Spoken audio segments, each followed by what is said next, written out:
तो कहानी जी शुरू होते ही हम वरी नामी एक लड़की को देखते हैं जो अपनी बेटी मिन को लिए रात के टाइम पे कहीं जा रही थी। ये दोनों खेलते हुए जा रहे थे और यहीं पर हम नोटिस करते हैं कि वरी किसी की कॉल को कंटिन्यूअसली इग्नोर कर रही है। अब वो अपनी बेटी मिन से कहती है, चलो एक न्यू गेम खेलते हैं, मैं 10 तक गिनूंगी और 10 गिनने के बाद तुम छुप जाना और तब मैं तुम्हें ढूंढूंगी। वरी के 10 तक गिनते ही मिन छुप गई और वरी पेट्रोल पंप तक पे पहुंच गई। उसे सफर लंबा करना था, इसलिए वो अपना टैंक फुल करवा रही थी और साफ जाहिर था कि उसने मिन को चालबाजी में छुपाया है। वो ऐसा क्यों कर रही है इसकी रीजन अभी नहीं बताई गई। वो जब एक शॉप से अपने लिए कुछ खाने पीने का सामान भी लेने जाती है तब भी वो अपने आप को सीसीटीवी से बचाने की कोशिश कर रही थी, जैसे वो किसी से छुप कर भाग रही हो, कोई गलत काम करके भाग रही हो। अब सामान लेकर जैसे ही बड़ी गाड़ी में गई तो परेशानी से उसका बुरा हाल हो गया, क्योंकि अब उसकी बेटी मिन गाड़ी में नहीं थी। और जब वो बुरी तरह घबरा गई तो एकदम से मिन साइड से निकल कर उसे शॉक कर देती है और ये देखकर उसे सुकून मिलता है। वरी अब अपना सफर कंटिन्यू करती है।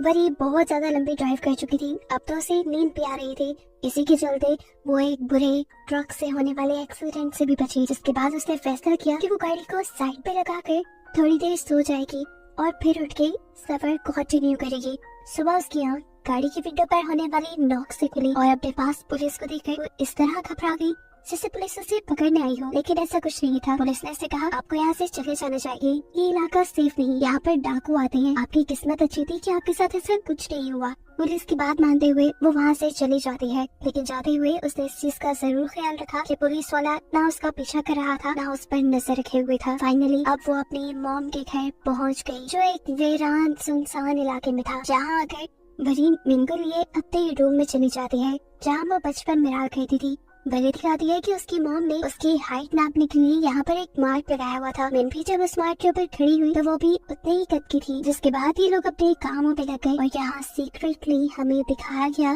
कि वरी के बैग में एक रिवॉल्वर भी है। अचानक उनके दरवाजे पे होने वाली नॉक वरी को चौंका देती है और वो बड़े ही डरते हुए दरवाजे पर चेक करने के लिए जाती है। जाने से पहले उसने मिन से कहा था कि तुम पर्दे बिल्कुल नहीं हिलाओगी। उसने गेट खोला तो सामने इस घर की केयर टेकर थे। ये देखकर उसे सांस में सांस आई। इनका नाम वनी था और ये बचपन से ही वेरी के घर की हिफाजत किया करते थे। ये वेरी की मॉम के ड्राइवर थे। अभी भी वेरी ने इनसे कुछ अपनी काम की चीजें मंगवाई थी, जिसके बाद ये आदमी उसे कहकर जाता है, इसके अलावा अगर आपको किसी भी चीज की जरूरत हो तो मेरा घर पास में ही है, मुझे बुला लीजिएगा। ये बात कहकर वो जाने वाली थी कि अचानक उन्होंने वरी के रूम के पर्दे हिलते हुए देखे और ये चीज वरी ने भी नोटिस कर ली। उनके जाने के बाद वो फौरन कमरे में आई और मिन को डांटने लगी, मेरे मना करने के बावजूद भी तुमने पर्दे क्यों खोले? लेकिन मिन मना कर रही थी। उसने कहा, मैंने ये पर्दे नहीं खोले, मैं झूठ नहीं बोल रही मॉम। लेकिन वरी को उसकी किसी बात पे यकीन नहीं था, क्योंकि अगर मिन ने पर्दे नहीं खोले तो फिर किसने खोले? ये सब करने के बाद वरी अपना सामान चेक करती है, जहाँ उसके सामान में हमें बहुत सारा कैश भी दिखाई देता है, जिसे वो छुपा कर वॉशरूम में चली जाती है। और जब वो मुँह हाथ धो रही थी तो उसे ऐसा फील हुआ जैसे उसके कंधे पर किसी ने हाथ रखा हो, लेकिन उसके पीछे कोई नहीं था। इसलिए उसे लगा कि शायद ही उसका वहम होगा। खाना खाने के बाद अब वरी और मिन टीवी देखने के लिए बैठ जाते हैं, लेकिन टीवी के ऑन होते ही उन्हें टीवी के अंदर एक अजीब और गरीब सा साया दिखाई देता है, जिसे देखते ही मिन डर जाती है और टीवी भी फौरन बंद हो जाता है। मौसम भी अचानक ही खराब हो गया। वरी को भी अब हल्का सा डर लगा था, लेकिन वो मिन को ये सब शो नहीं कर सकती थी, इसलिए वो मिन को लिए सोने चली जाती है। रूम में जाने से पहले इन्हें वहाँ पर एक लॉक कमरा दिखाई देता है, जिसके बारे में मिन जब वरी से पूछते हैं कि इसके अंदर क्या है, तो वरी जवाब में कहती है, इसके बारे में तो मुझे भी कुछ नहीं पता, क्योंकि आज तक मैं इस कमरे में गई ही नहीं। खैर अब अगला दिन हो जाता है। वरी और मिन जब खाना खा रहे थे तो एकदम से दोबारा उनके घर की लाइट फ्लिकर होने लगी और इसी टाइम पर मिन को वरी के पीछे एक बहुत ही खतरनाक भूत दिखाई दिया, जिसे देखकर वो चिल्ला दी। वरी को लगा कि शायद मिन अंधेरे से डर रही है और फिर उसे याद आया कि उसके घर पर तो जनरेटर भी है। वो मिन को लिए जनरेटर ऑन करने के लिए चली गई, जहाँ जाने पर उसने देखा कि वो जनरेटर बहुत बड़ा था। ये जनरेटर तो किसी मिल को बिजली सप्लाई करने वाला लगता था। इतने सालों बाद भी एक बटन चलाने पर ये जनरेटर ऑन हो जाता है और घर में लाइट वापस आ जाती है। अब रात बहुत अच्छे से गुजरी। अगली सुबह उठकर मिन और वरी खेलने लग जाते हैं। वो लोग छुपने वाली गेम खेल रहे थे। वरी बेड के नीचे छुप जाती है और मिन को उसे ढूंढना था। जिस रूम में वरी छुपी हुई थी उसी रूम में मिन भी आई, लेकिन बेड के नीचे चेक किए बगैर वो चली गई। ऐसे में वरी उसे सरप्राइज देने के लिए बेड के नीचे से निकलकर उसके पीछे गई तो उसने देखा कि मिन खेलना छोड़कर ड्राइंग करने चली गई है। मिन ने इस टाइम मास्क पहना था, कि उसके पास कहाँ से आया था वरी ने सोचा ही नहीं। अभी वो मिन को देख ही रही थी कि एकदम से मिन ने ही आकर उसे पकड़ लिया और वरी होश में आई। उसने देखा कि मिन तो उसके पास खड़ी थी, सामने चेयर पे जो मिन बैठी थी, आखिर वो कौन थी? क्या उसका वहम था? वो मास्क पहने हुई मिन क्या सच में ही कोई आत्मा उनके इस घर में रहती थी? वरी इन चीजों को अपने सर पे सवार नहीं करती, लेकिन रात में इनके साथ दोबारा ऐसा ही खतरनाक वाकया होता है। मिन को एक खौफनाक दिखने वाली भूत डराती है, जिससे मिन इतना ज्यादा डर चुकी थी कि अब वो इस घर में रहना भी नहीं चाहती थी। वो सोल या जो कुछ भी इस घर में था वो ज्यादा मिन को ही तंग कर रहा था। परी भी उसे देखकर परेशान हो गई, क्योंकि मिन हर हाल में ये घर छोड़ना चाहती थी। बड़ी मुश्किल से मरी मिन को समझाकर सुलाती है, देखो अब हम आपके डैड के घर नहीं जा सकते, वो घर हमारा नहीं रहा, हमारे पास सिर्फ एक ही घर है और हमें इसी में रहना होगा। अब जब सुबह हुई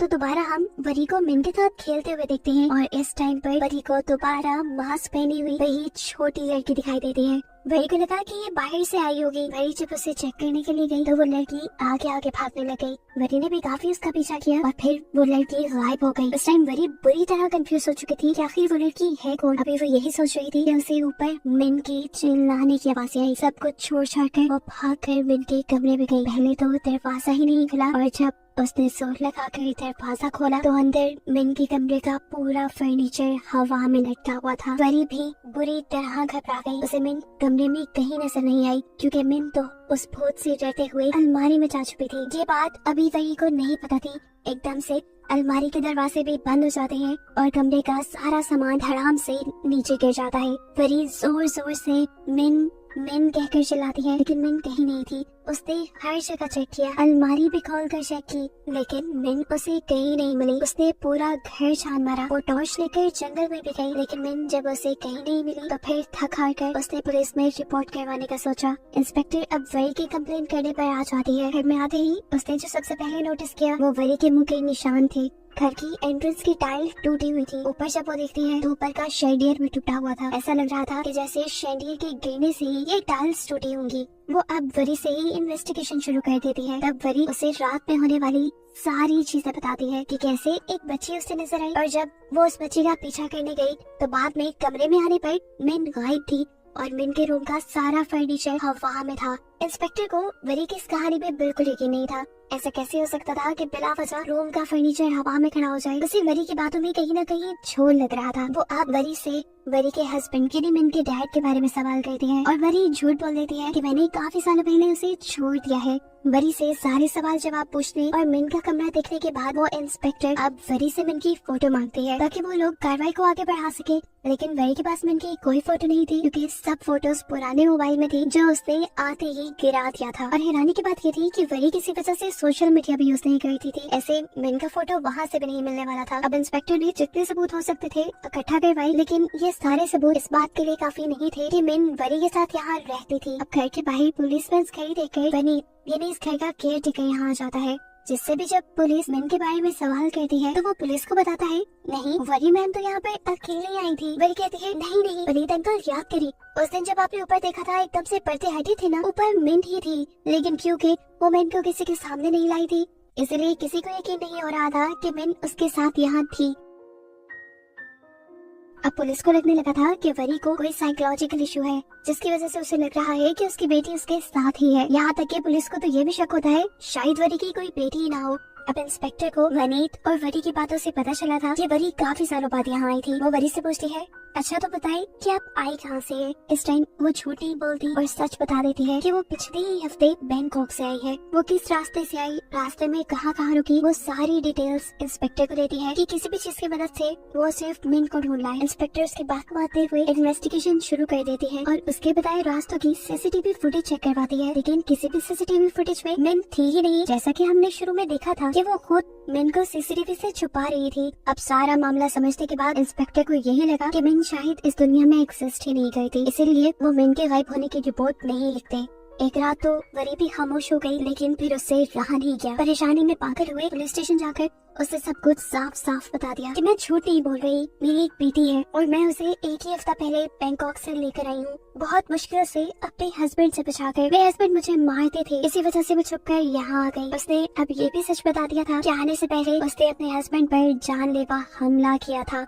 अपने हस्बैंड पर उसने गोली चलाई थी और ये बताते हुए वो रो पड़ी क्योंकि अब वो भी मुलजिम थी। पुलिस उसके ऊपर भी केस बना सकती थी। यहाँ पर वरी पुलिस से भी कहती है मुझे शक है कि मेरे हस्बैंड ने ही मिन को कहीं गायब किया होगा। वो बहुत पावरफुल है, वो जर्नल है। पुलिस वालों को इंसिस्ट करने पर वरी अब अपने हस्बैंड को कॉल मिलाती है और गुस्से में उसे डांटने लग जाती है कि मैं जानती हूँ तुमने ही मिन को किडनैप करवाया है। अगर तुम्हें पता है मेरे बेटे के बारे में तो मुझे बता दो। लेकिन जवाब में उसका हस्बैंड कहता है पागल तो नहीं हो गई, मैं तो ये भी नहीं जानती कि तुम भाग कर गई कहाँ पर। मैं मिन को कहाँ से किडनैप करवाऊंगा और क्या हुआ है मेरे बेटे को। ऐसे बहसबाजी देखने पर इंस्पेक्टर ने वरी के हाथ से फोन ले लिया और खुद वरी के हस्बैंड से बात करने लगी। उसको सारा मामला बताया कि कैसे वरी गायब हुई है। इंस्पेक्टर उसके डैड से कुछ फोटोज मंगवाती है मिन की और अब फाइनली रिपोर्ट फाइल होकर मिन को ढूंढने की कार्रवाई शुरू हो जाती है। वरी के अंकल वनी, पुलिस इंस्पेक्टर, बहुत सारी पुलिस फोर्स और गांव वालों के साथ वरी खुद जंगल के अंदर जाते हैं। लेकिन घंटों की छानबीन करने के बावजूद उन्हें मिन वहाँ कहीं नहीं मिलती। थका कर इंस्पेक्टर वरी को लेकर वापस आने लगते हैं। अब बारिश भी हो रही थी। इंस्पेक्टर का बारिश में बैठना बिल्कुल भी सेफ नहीं था, इसीलिए वो लोग वरी के घर पे आ गए। अब इस घर में आने पर इंस्पेक्टर को वो रूम नजर आता है जिसके ऊपर ताला लगा हुआ था। इंस्पेक्टर इस रूम के बारे में पूछती है तो वही जवाब देती है कि ये रूम कई सालों से बंद है, इसे तो मैंने भी कभी नहीं देखा। इसके अलावा मैंने सारे कमरे 10 बार चेक किए हैं लेकिन मिन कहीं नहीं है। पुलिस इंस्पेक्टर उसकी बातों पे ज्यादा ध्यान ना देते हुए इस कमरे के ताले को तोड़ती है क्योंकि इसकी चाबी उनके पास नहीं थी। इसको खोलते ही पुलिस इंस्पेक्टर तो क्या वरी भी हैरान परेशान रह गई। ये दरवाजा एक सीक्रेट बेसमेंट तक जाता था। ये लोग तभी पाँव उस बेसमेंट के अंदर जाने लगते हैं, इस चीज से अनजान कि वो रूम जो इन सबको तंग कर रही है वो इस वक्त ठीक इन दोनों के पीछे है, जिसे मूवी में दिखाया भी जाता है। इस बेसमेंट के अंदर बहुत सारी मशीनरी लगी हुई थी और एक कैबिन भी बना हुआ था कांच का, जिसे देखकर इंस्पेक्टर तो समझ गई कि ये किसी किस्म की लैब है और यहाँ पर एक्सपेरिमेंट्स होते रहे हैं। लेकिन वरी सच में इन चीजों के बारे में नहीं जानती थी। मिरर के कैबिन के ठीक ऊपर ब्लैक कलर का गोल सर्कल बना हुआ था, जैसे किसी चीज के जलने की वजह से बना हो, लेकिन शॉर्ट सर्किट की वजह से इतना प्रॉपर गोल सर्कल बनना पॉसिबल नहीं था। ये लोग जब चेक करते हैं तो इसी बेसमेंट के ठीक ऊपर वाले रूम में फ्लोर पर भी ऐसा ही सर्कल था और इससे ऊपर जो रूम था वरी का, वहाँ के फ्लोर पर भी सेम ऐसा ही ब्लैक सर्कल था और ऊपर वाले होल के ऊपर वही अलमारी थी जिसके अंदर से मिन गायब हुई थी। इन चीजों को देख और सुनकर तो फोरेंसिक वाले भी बहुत हैरान थे। खैर बहुत सी कोशिशों के बावजूद भी इन लोगों को मिन कहीं नहीं मिलती और नाचार इंस्पेक्टर को वरी को ये कहना पड़ता है कि उन्हें मिन कहीं नहीं मिली और ना ही मिन के मिलने की उन्हें कोई उम्मीद है। उदास परेशान वरी उन्हें कुछ भी ना कह सकी और अपने घर रुक गई। इंस्पेक्टर वगैरह सब चले गए और रात भी हो गई। वो जैसे ही अपने बिस्तर पर सोने के लिए लेटी तो उसे फील हुआ जैसे कोई उसके घर पे घुस आया है। ये मिन भी तो हो सकती थी या कोई और। वो डर कर इंस्पेक्टर को कॉल कर देती है कि कोई इसके घर में घुस आया है और फिर अपने हाथ में गन लिए आहिस्ता आहिस्ता चेक करने के लिए जाती है। करीब आकर वरी ने देखा कि एक छोटी बच्ची जो मिन ही लग रही है वो 1 से 20 तक लेकर गिनती गिन रही है। वो जैसे ही इस बच्चे के पास जाती है तो वो बच्ची भागकर मिन के कमरे में चली जाती है। जहाँ जाकर वरी ने देखा कि सारा सामान पहले की तरह ही हवा में लटका हुआ है और ये देखकर वो बहुत ज्यादा डर गई। वो लड़की अलमारी में जा घुसी थी। उसे देखने के लिए वरी ने जैसे ही अलमारी खोली तो उस लड़की ने वरी को भी अंदर खींच लिया और वरी को ऐसा लगा जैसे वो कोई बहुत ही गहरे कुएं में जा गिरी हो। वो गिरती रही यहाँ तक के बेहोश हो गई। कुछ देर बाद जब उसे होश आया तो वो उसी शीशे के सेल में थी जो हमने उसके घर पर देखा था। इस टाइम उसके सामने उसकी मॉम थी जिसे देखकर वो खुद भी हैरान रह गई। अपनी मॉम को देखकर वरी को वरी का बचपन याद आ गया। वो जब वो अपनी फैमिली के साथ टाइम स्पेंड करने के लिए तरसती थी, अपनी मॉम के साथ टाइम स्पेंड करने के लिए तरसती थी। और था कि 1991 का सीन सारे पास्ट में जा चुके हैं और हम वरी की बचपन की कहानी देख रहे हैं। वरी बहुत ज्यादा एक्साइटेड है क्योंकि आज उसे अपने मॉम डैड के साथ सैर के लिए जाना है, लेकिन अनफॉर्चुनेटली उसकी मॉम को साइट से कॉल आती है और पता चलता है कि डैम में कुछ गड़बड़ी आ गई है, जिसकी वजह से उसे फौरन ही डैम के लिए निकलना पड़ जाता है और आज भी वरी का प्लान कैंसिल हो जाता है। यहाँ पर हमें रिवील होता है कि वरी की मॉम एक इंजीनियर थी। इन लोगों की बातों से यहाँ हमें पता चलता है कि ये लोग यहाँ पर जो कुछ भी बता रहे थे या कर रहे थे उसमें पिछली 35 बार से ये लोग नाकाम हो चुके हैं लेकिन इस मर्तबा उन्हें उम्मीद है कि उनकी बनाई चीजें काम कर जाएंगी। आज 36वें बार बहुत सारी उम्मीद लेकर इन्होंने दोबारा से वो मशीन ऑन की और मशीन ऑन करते ही इन्हें कुछ चेंज देखने को मिला। जमीन जोर से हिली और इनके बनाए कंटेनर के ऊपर एक ब्लैक होल बन गया। बादलों का एक ब्लैक सर्कल जिसके अंदर से बिजलियां भी चमक रही थी और उसके अंदर कहीं से एक सैंडल भी आकर गिरा, जिस चीज से हमें पता चला कि असल में जरी की मॉम टाइम मशीन बना रही है और ये सैंडल यहाँ किसी और टाइमलाइन से आकर गिरा है। इन सभी चीजों को लेकर जरी की मॉम अब बहुत ज्यादा एक्साइटेड हो चुकी थी। उसे जल्द से जल्द अब टाइम ट्रेवल को पॉसिबल बनाना था, लेकिन अभी भी इस मशीन में बहुत सारी कमियां थी जो उसे पूरी करनी थी। अब जरी की मॉम जिसे ही कह रही तो आकर देखा कि उसकी फैमिली का मूड बहुत ज्यादा खराब था, क्योंकि आज वो अपनी फैमिली का सारा ट्रिप स्पॉइल कर गई थी। ऐसे में उसके हस्बैंड भी उस पर चिल्ला देते हैं, या फिर कहते क्या रहती हो, फैमिली की जिम्मेदारियां है तुम पर, वरी है तुम्हारे पास। और गुस्से में वो भी कह देती है मेरे पास टाइम नहीं है वरी को पालने का। और ये बात वरी सुन चुकी थी और वरी इस बात से अंदर तक टूट गई। अपनी इस बात का खमियाजा भुगतने के लिए अगले दिन वरी की मॉम ने वरी के साथ दोबारा ट्रिप प्लान किया, लेकिन रास्ते में भी उसका सारा ध्यान अपने टाइम मशीन वाले एक्सपेरिमेंट पर था। एक मरतबा फिर इसी चीज को लेकर उसकी और उसके हस्बैंड के दरमियान में बहस हो गई। बहस इतनी बढ़ गई कि गुस्से में वरी की मॉम ने खुद स्टीयरिंग व्हील पकड़कर गाड़ी साइड पे लगाई और गाड़ी से उतर गई। वरी पीछे से कहती रह गई, मॉम मत जाए वहाँ पर। लेकिन वरी की मॉम ने एक नहीं सुनी और एकदम से पीछे से एक ट्रक में आकर वरी और उसके डैड की कार को हिट कर दिया। वो दोनों मारे गए। यानी यहाँ पे एक सबसे बड़ा ट्विस्ट ये रिवील होता है कि मूवी की जिस मेन कैरेक्टर वरी को हम देख रहे थे वो तो आज से कई साल पहले यानी 1991 में ही मारी गई थी। तो अब कौन सी वरी थी ये दिन था 14 मार्च 1991 का। वरी की मॉम को इस हादसे ने पागल बना दिया था। अब वो हर रोज दिन रात यही डेट बार बार बोलती रहती थी। उनका बस नहीं चलता था कि किसी तरह वो टाइम में पीछे जाए और 14 मार्च के उस दिन को ठीक कर गई, उस हादसे को रोक ले जिस दिन उसकी बेटी और उसके हस्बैंड उससे पिछड़ गए थे। सालों गुजर गए, वरी की मॉम इस दुख से बाहर नहीं निकल पाई। हालांकि उन्होंने साइकियाट्रिस्ट की भी हेल्प ली, लेकिन उन्होंने अपने आप को अपने हस्बैंड और बेटी का कातिल मान लिया था। यहाँ तक कि ये नौबत भी आ गई कि वरी की मॉम ने सुसाइड करने की सोची। और ठीक जिस टाइम वो डैम में जंप करने के लिए गई तो एकदम से डैम के अंदर एक वर्म होल बन गया, जिसे देखकर वो पूरी तरह घबरा गई और उनका सैंडल उस वर्म होल के अंदर गिर गया, जो उसी को मिला एक दूसरी टाइमलाइन में 1991 में 14 मार्च से पहले, जब पहली मरतबा उनकी टाइम मशीन के ऊपर ये वर्म होल बना था और हमने देखा था कि उसके पास एक सैंडल आकर गिरा है। जिस दिन उसे लगा था कि अब उसकी टाइम मशीन काम कर जाएगी, लेकिन फिर उसने टाइम मशीन पे काम करना छोड़ दिया था। इस टाइम वरी की मॉम को वो सारी बातें याद आ जाती हैं। उसे याद आ जाता है कि यही सैंडल तो उसे मिला था कुछ अर्सा पहले, लेकिन उसकी टाइम मशीन वर्क कर रही थी। उसे एक नई होप मिली टाइम मशीन में पीछे जाकर सब कुछ ठीक करने की। फिर क्या था, उसने जी जान लगाकर टाइम मशीन में पीछे जाने की कोशिशें शुरू की थी और अपनी टाइम मशीन पे वर्क करना शुरू किया। बहुत दिनों की मेहनत और बहुत कोशिशों के बाद आखिर उसने टाइम मशीन बना ही ली, जिसे जैसे ही वो 14 मार्च 1991 में लेकर जाने की कोशिश करती है तो मशीन एक मरतबा फिर रुक जाती है और उसकी सारी उम्मीदें टूट जाती है।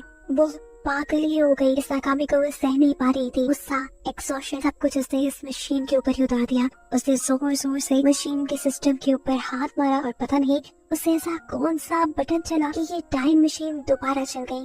मेरा कैबिन के ऊपर एक और मरतबा ब्लैक होल बना और उस कैबिन के अंदर मिन आ गिरी। यानी साफ मतलब था उस दिन मिन जब गायब हुई थी तो उसे किसी जिन ने गायब नहीं किया था, बल्कि उस कबर्ड के अंदर एक वर्म होल बन गया था जिससे 2024 की टाइमलाइन को इस टाइमलाइन से यानी 1991 वाली टाइमलाइन से ला मिलाया था। ये तो बहुत ज्यादा वरी जैसे ही दिख रही थी। वरी की मॉम को ये लगने लगा कि वरी ना सही तो ये बच्ची ही सही, उसकी आखिरी दिनों का सहारा। इस बच्ची यानी मिन को उठाकर वो बेडरूम में गई। मिन सोती रही और जब उसे जाग गई तो उसे ये महसूस ही नहीं हुआ कि वो कहीं और आ गई है, क्योंकि घर तो ये बिल्कुल पहले जैसा ही था। अब उसने पूरे घर में अपनी मॉम को यानी वरी को ढूंढना शुरू किया, लेकिन वरी कहीं नहीं मिल रही थी। उसने जोर जोर से वरी को आवाजें दी, लेकिन वरी के ना मिलने पर वो रोने लगी। यहाँ देखने को मिलता है कि वरी की मॉम उसे चुप करवाती है, उसे प्यार करती है, ऐसे जैसे उन्होंने वरी को भी नहीं करवाया था। अब वो अपनी पुरानी गलतियां नहीं दोहराना चाहती थी, वो उसे इग्नोर बिल्कुल नहीं करने वाली थी। यहाँ पर हमें वनीत को भी दिखाया जाता है, यानी वही आदमी जिसे हमने कहानी के शुरू में वरी के साथ भी देखा है। ये वरी की मॉम की ड्राइवर थे। वनीत वरी की मॉम से पूछता भी है कि बच्ची कौन है, तो वो झूठ कह देती है कि ये इंदौर की रिश्तेदार है मेरी।